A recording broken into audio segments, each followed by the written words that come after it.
Tem um talk show no Hospital Mãe de Deus em Porto Alegre, vai falar sobre os mitos e verdades sobre o câncer.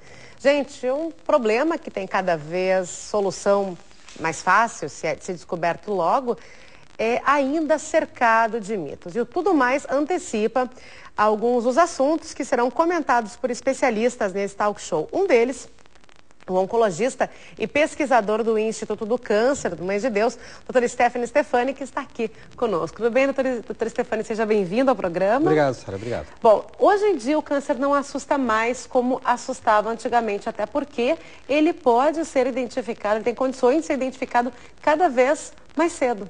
Mais cedo. Na verdade, vários aspectos transformaram a mensagem de câncer num assunto não tão assustador. Na verdade, continua assustando muita gente, é verdade. A palavra câncer ainda é carregada de peso. Ela é muito pesada e tem todo um cenário e um histórico que assusta muitas pessoas. Mas o fato é que muitas coisas melhoraram, é verdade. Nossas taxas de cura melhoraram. Basicamente por conta de detecção mais cedo, é detecção precoce, portanto, remete a nossa chance de cura para mais de 90% em algumas doenças. Evidentemente, isso é muito mais importante do que o que a gente vê no passado, cujas taxas de cura eram piores. E os tratamentos ficaram melhores. O câncer já teve momentos que não se falava de cura, né? Não se falava de cura, era exceção. É morte, tô com câncer, vou morrer. Hoje em dia já não se pensa mais nisso. Na verdade, a maioria dos pacientes tem possibilidade de ficar curada. E os tratamentos já não são tão complexos. Aliás, deixa eu me corrigir. Eles são complexos, eles não são tão sofridos como eram antigamente.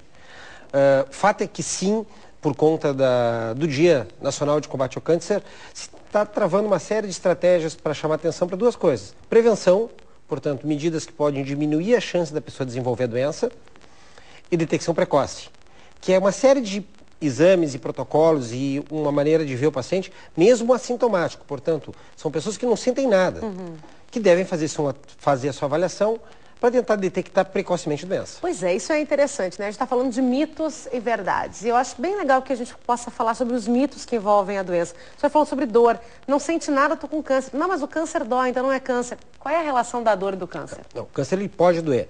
Na verdade, a gente não pode esperar ter dor. Aí, ó. Frequentemente, se eu começo a sentir alguma coisa, talvez eu esteja chegando tarde demais. Todo câncer dói? Depende do local. Alguns deles, muito tardiamente, podem doer. Ele é muito caprichoso, ele pode, por exemplo, chegar muito próximo de um nervo ou num local fisicamente que incomoda. Vou dar um exemplo simples, se tiver uma pedra no sapato, vai doer. Essa questão, é o tumor, né? É o tumor crescendo. E pela insistência do estímulo. Então, às vezes, é uma coisa pequenininha, mas a pessoa fica com muito desconforto. Portanto, não se espera, e o que tem que ficar muito claro é, eu não devo esperar ter sintomas para investigar. Aí as pessoas, bom, mas então eu vou viver muito preocupado com tudo. Como é que eu vou saber? O que é um primeiro sintoma? Por conta de que, primeira coisa, evidentemente, reforço, mesmo assintomático, existe uma série de exames e de uma avaliação que deve ser feita para homens e para mulheres, a partir de determinada idade, conforme se tem história familiar ou não. Portanto, mesmo que eu não tenha nenhum fator de risco, mesmo que eu não tenha nenhum comportamento de risco, não tenha história familiar e não sinta nada, existe uma avaliação protocolar para tentar detectar precocemente. Se o paciente sente, diminuiu o peso, mudou o padrão de tosse, alterou o hábito intestinal, notou mudanças no seu corpo, um carocinho que não desaparece, feridas que não cicatrizam há muito tempo, uma dor localizada, que não alivia, sintomas particularmente que aparecem e não te dão trégua.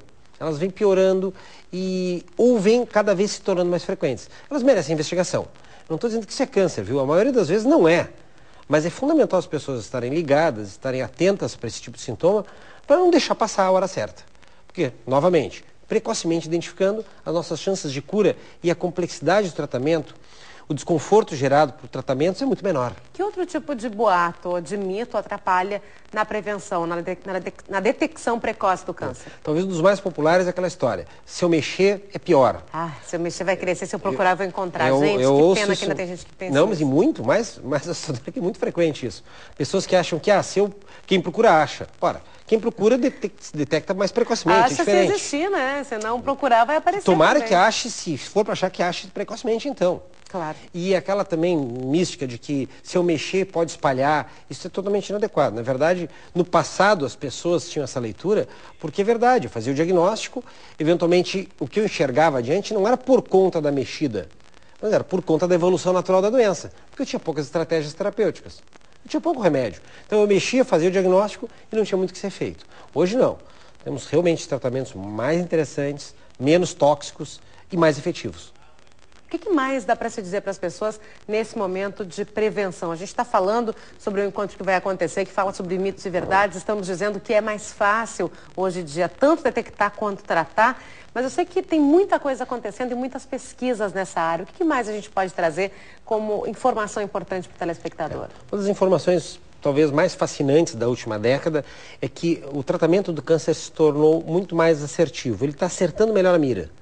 Então, aquelas coisas que a gente enxergava e via no passado, de que o paciente vomitava muito, tinha efeitos colaterais, passava preso em máquinas para receber medicamento, é a exceção.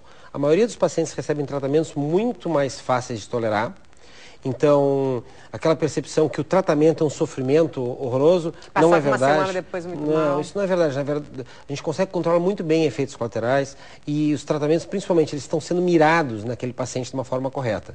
Antes era geral, né? Antes era geral. Vou dar um exemplo simples. Mulheres com câncer de mama, até uma década atrás, a gente quase que fazia o seguinte: antes da menopausa era um tratamento e depois da menopausa era outro. Era uma forma simples de ver. Hoje não. Hoje eu reconheço que câncer de mama tem mais de 50 tipos. Claro. E os tratamentos que eu vou identificar são mirados exatamente no subtipo de doença que eu estou identificando naquele paciente. Vamos fazer o convite, então, para as pessoas que quiserem participar desse talk show? Claro.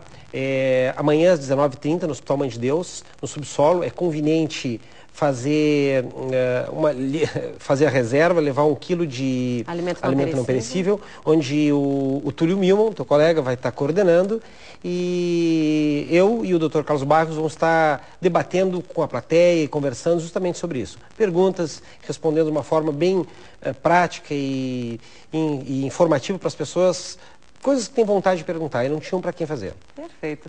Doutor, muito obrigada e sucesso. Importantíssima essa iniciativa.